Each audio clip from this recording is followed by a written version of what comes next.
Go. Hi, I'm Gabe and I'm here with Dr. Collins and I'm going to ask him questions about cocaine. What are the symptoms of cocaine, Mr. Collins? There's bloody noses, burn marks on your hands and nose. You got increased body temperature, increased heart rate, and decreased brain activity. What does cocaine do to the human brain? It pretty much stops the brain functions from happening, so it reduces all brain functions and makes you dumb. Wow. How many people in the U.S. die each year? Around 10,000 each year from different drugs. What is the average age of a cocaine user? It's typically around 18 to 21 years old. It's pretty young. How often do cocaine users come into the ER from overdoses? Probably around 1 to 2 times a week, sometimes more on holidays. You heard it here, folks. I'm Gabe. Back to you, Braden. Thanks, Brandon. I'm here with Chad Wilson, who was just recently arrested for growing marijuana in his closet. He has agreed to do an interview with me in order to I wanna shout out reduce my his parents. sentence. Okay. Yeah. So Chad, is it okay I ask you some questions? Go for it. So, how long is your sentence? Right now, it's like 6 years. Were you offered bail? No. No. No. Well, thank you, Chad. Now back to you, Allie, in the studio.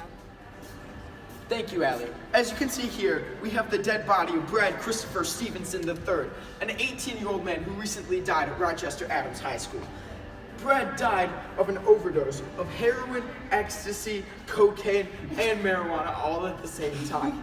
You see, Brad was a very solid student at Rochester Adams High School. He had a solid GPA of 2.3 and was the captain of the bowling team. As you can see here, Brad started off by taking a couple hits of cocaine. This caused his nose to start bleeding and him to have a cool body temperature of 110 degrees. After this started happening, he decided that it would be a good idea to inject some heroin to help reduce his symptoms. This caused him to start seizing and going into cardiac arrest. After this happened though, Brad was a little bit shaken up. After the heroin, Brad started smoking a couple joints to help calm his nerves.